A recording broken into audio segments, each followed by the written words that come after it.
Welcome students, study at the rate Uttarakhand के online platform में आपका स्वागत है। जैसा कि आपको पता है, हम लोग उत्तराखंड डिस्ट्रिक्ट सीरीज को लेकर चल रहे थे, जिसमें हम लोग अभी चंपावत जनपद को कवर कर रहे हैं। चंपावत जनपद में हम लोग पार्ट 1 को कंप्लीट कर चुके हैं। आज चंपावत जनपद का पार्ट 2 है और इसमें है क्लास नंबर 70 नंबर। ठीक है। इससे पहले चंपावत वाली क्लास में हम लोगों ने इसके भौगोलिक दृश्य को अच्छे से देख लिया था, इतिहास को समझ लिया था, राष्ट्रीय राजमार्गों को समझ लिया था, कुछ प्रमुख पर्यटक स्थलों को समझा था, और उसके साथ साथ हमने एक प्रमुख किला भी देखा था। और आज जो हमारा सेशन चलेगा, इसमें हम इसके प्रमुख मंदिर और मेलों को कवर करेंगे। ठीक है। एक सेशन और लगेगा, फिर हमारा चंपावत भी कंप्लीट हो जाएगा। ठीक है। तो चंपावत जनपद में स्थित प्रमुख मंदिरों की अगर बात करें, तो सबसे पहले प्रमुख मंदिर आता है पूर्णागिरि देवी माता मंदिर। ठीक है। जैसा आपको पता है कि जैसे माता सती को शिव भगवान उठा के ले जा रहे थे, जिन्होंने कनखल में, जहां पर उन्होंने आहुति दे दी थी अपनी, फिर उसके अलग अलग जो माता के जो सती के अंग गिरे थे, वहां पर शक्तिपीठों का निर्माण हुआ। उसी प्रकार माता की नाभि, मान्यता है कि माता की नाभि वाला अंग जो यहाँ पर गिरा था, जिससे यहाँ पर शक्तिपीठ की स्थापना हुई, और यहीं पर माँ पूर्णागिरि देवी माता का मंदिर स्थापित हुआ। तो ये मंदिर जो है टनकपुर से 20 किलोमीटर की दूरी पर स्थित है। टनकपुर हम पढ़ चुके हैं। ठीक है। जो चंपावत में एक प्रमुख स्थल है, और वहां से 20 किलोमीटर दूरी पर स्थित है। एक प्रमुख क्वेश्चन पूछा जाता है इसमें कि ये कौन सी पहाड़ी चोटी पर स्थित है। तो एग्जाम में क्वेश्चन बनता है, यह है अन्नपूर्णा पहाड़ी चोटी पर स्थित है। और ये है आपका चित्र माता पूर्णागिरि देवी माता का। ठीक है।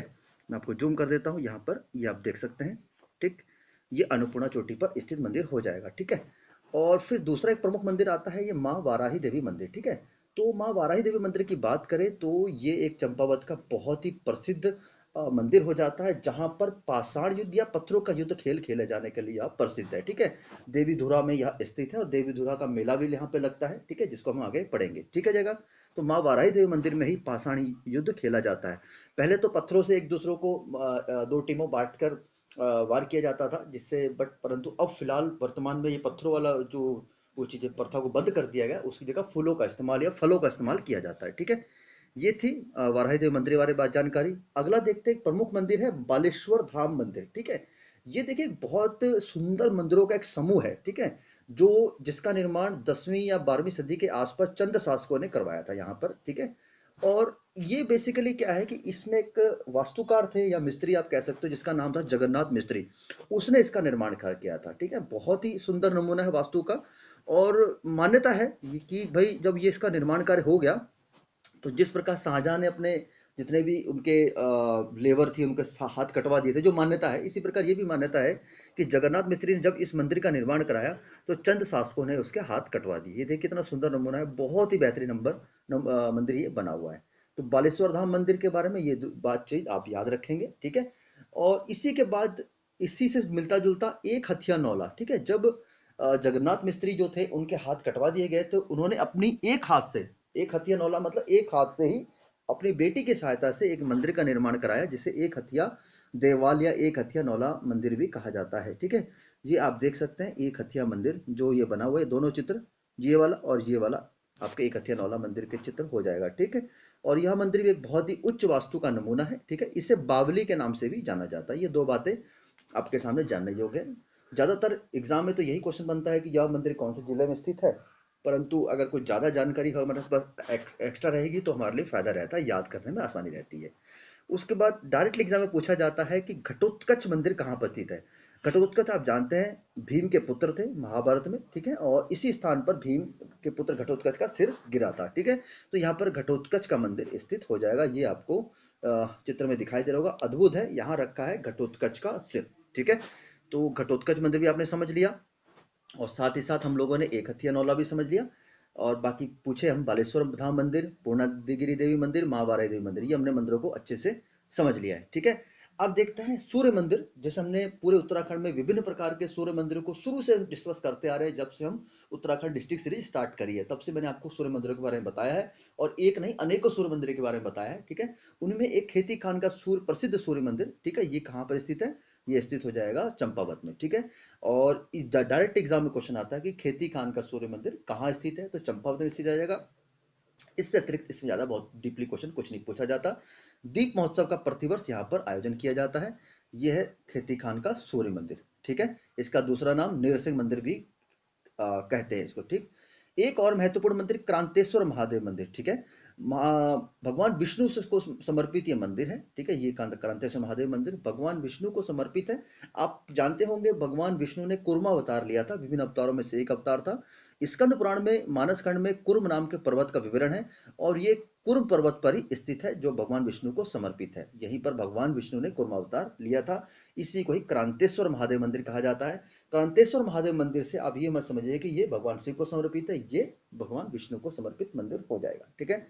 ये थी जानकारी इन महत्वपूर्ण मंदिरों के बारे में। अच्छा, अब आता है पंचेश्वर महादेव मंदिर, ठीक है। ये एक बहुत ही ज्यादा महत्वपूर्ण मंदिर है। इसे चौमू देवता के नाम से पूजा जाता है। बहुत ज्यादा मान्यता है इस चौमू देवता की, ठीक है। देखिए पंचेश्वर महादेव मंदिर लोहाघाट हम पढ़ चुके हैं, उससे 40 किलोमीटर की दूरी पर काली एवं सरयू नदी के संगम पर स्थित है। मैं चित्र में भी दिखाया था एक बार मैंने। इस चित्र में पिछली क्लास में मैंने दिखाया था आपको, ये यहाँ पर, ठीक है। ये काली नदी आ रही है और ये सरयू नदी रामगंगा संगम यहाँ पे, ठीक है। तो ये पंचेश्वर महादेव मंदिर यहाँ पर स्थित हो जाएगा, ठीक। तो ये पंचेश्वर, ठीक है। ओके, आगे बढ़ते हैं हम लोग, अपने वापस लौटते हैं, ठीक है। तो यह स्थल चंपावत, पिथौरागढ़ और नेपाल सीमा पर स्थित है। यहाँ भगवान की शिव की आराधना चौमू या चौमुह के रूप में की जाती है। चौमुह का तात्पर्य यह पशु रक्षक के रूप में से पूजा जाता है, ठीक है। ओके, तो ये पंचेश्वर महादेव मंदिर आपका हो जाएगा। और दो प्रमुख अन्य मंदिर जिनके बारे में बहुत ज़्यादा जानकारी नहीं हमें चाहिए, सिर्फ हमें वन लाइन फॉर्मेट में याद रखना है। एक माणेश्वर मंदिर, ठीक है, ये माणेश्वर मंदिर का चित्र है, साथ ही हिंगला देवी माता मंदिर, ये दो मंदिर आपको याद रखने हैं। तो इस प्रकार हमने 10 महत्वपूर्ण मंदिर पढ़ लिए चंपावत के बारे में, जिसके बारे में आपको अच्छे से जानकारी होनी चाहिए, ठीक है। PDF आपको हमारे टेलीग्राम व्हाट्सएप ग्रुप चैनल में मिल जाती है और साथ ही साथ डिस्क्रिप्शन में मिल जाती है।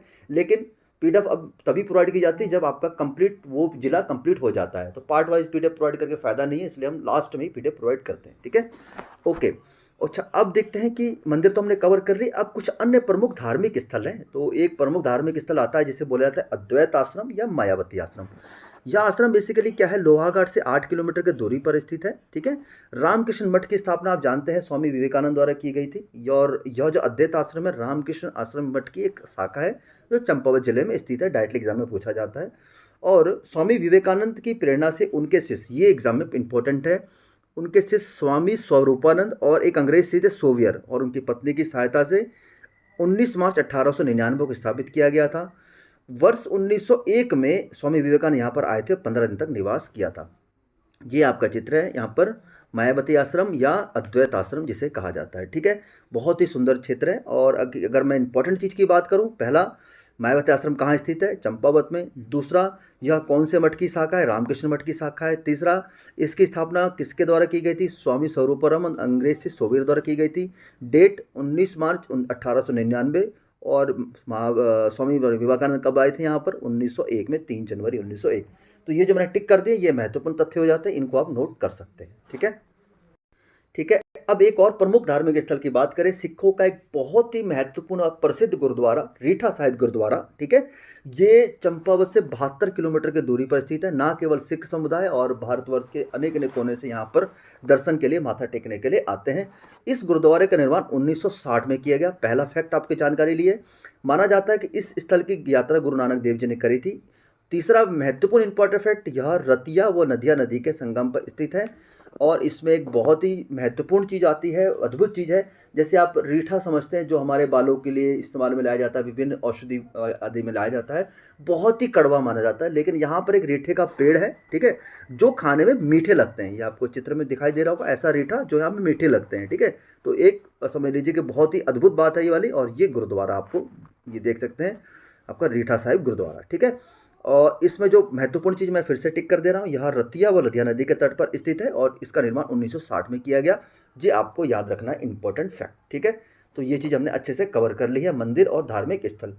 अब पूर्णागिरी में चंपावत में कुछ मेलों का आयोजन किया जाता है। जो महत्वपूर्ण मेले हैं उनको हमने एक लाइन से मेंशन कर दिया है, जिसको आपको याद रखना है। जैसे पूर्णागिरि देवी मंदिर हमने पढ़ लिया है, तो ऑब्वियसली बात है पूर्णागिरि देवी मेला कहाँ लगेगा, चंपावत में लगेगा और पूर्णागिरि मंदिर पे ही लगेगा। ठीक है। बगवाल देवी धुरा मेले का हमने अच्छे से बात कर ली है, क्योंकि यह एक पाषाण युद्ध के लिए जाना जाता है और माँ वाराही देवी मंदिर लगता है, इसको दिक्कत नहीं चाहिए। इसी प्रकार लड़ी धुरा मेला, धुरा से आप जा सकते हैं, रख सकते हैं, चंपावत में लगता है। मानेश्वर मेला हम पढ़ चुके हैं, मानेश्वर मंदिर में ही लगता है।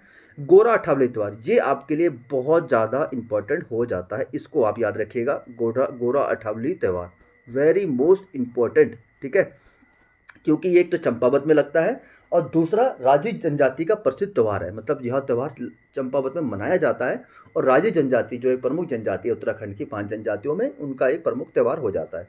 इसी प्रकार 2 अन्य मेलों को याद रखेंगे, कढ़ाई देवी मेला और झूला मेला। तो ये 7 मेले दोबारा रिपीट कर लेते हैं। पूर्णागिरि देवी मेला, बगवाल मेला, लड़ीधुरा मेला, मानेश्वर मेला, गोरा अठावली त्यौहार वेरी इंपॉर्टेंट है, और कढ़ाई देवी मेला, साथ में झूला मेला। तो इन मेलों को 1 लाइन फॉर्मेट में आप याद रखेंगे और बार बार रिपीट करेंगे तो आपको याद करने में आसानी रहेगी। तो ठीक है, तो ये आज का हमारा प्रयास था। नेक्स्ट पार्ट में हम लोग इसका नदी तंत्र, कुछ प्रमुख ताल, प्रमुख कुछ व्यक्तित्व और साथ ही साथ प्रशासनिक ढांचा पढ़ते हुए चंपावत को समाप्त कर देंगे। फिर एक ही क्लास में उसके हम लोग MCQ सेट लगा लेंगे, जिससे हमारा चंपावत भी कंप्लीट हो जाएगा। फिर हमारे कुछ डिस्ट्रिक्ट बचते हैं, कुमाऊं के, अल्मोड़ा, नैनीताल, उधम सिंह नगर और बागेश्वर, तो उनको हम कंप्लीट कर लेंगे, जिससे हमारा उत्तराखंड का कंप्लीट जनपद सीरीज समाप्त हो जाएगी। तो ये सेशन उम्मीद करता हूँ आपके लिए लाभकारी सिद्ध हुआ होगा। और साथ ही साथ हमारी पर्यावरण की क्लास चल रही है, जिसके लिए आपको मैंने आज मॉर्निंग में बता दिया था, मुश्किल से 3 से 4 क्लासेज में हमारा पर्यावरण कंप्लीट हो जाएगा। ठीक है, उसके बाद हम अर्थशास्त्र की तरफ, अर्थव्यवस्था की तरफ बढ़ जाएंगे। तो ठीक है, आज की क्लास यहीं पे क्लोज करते हैं। आपके सहयोग के लिए बहुत बहुत धन्यवाद। अच्छे से पढ़िए और अच्छे से स्टडी कीजिए। आपका आगामी एग्जाम के लिए बहुत बहुत शुभकामनाएं। तब तक के लिए जय हिंद।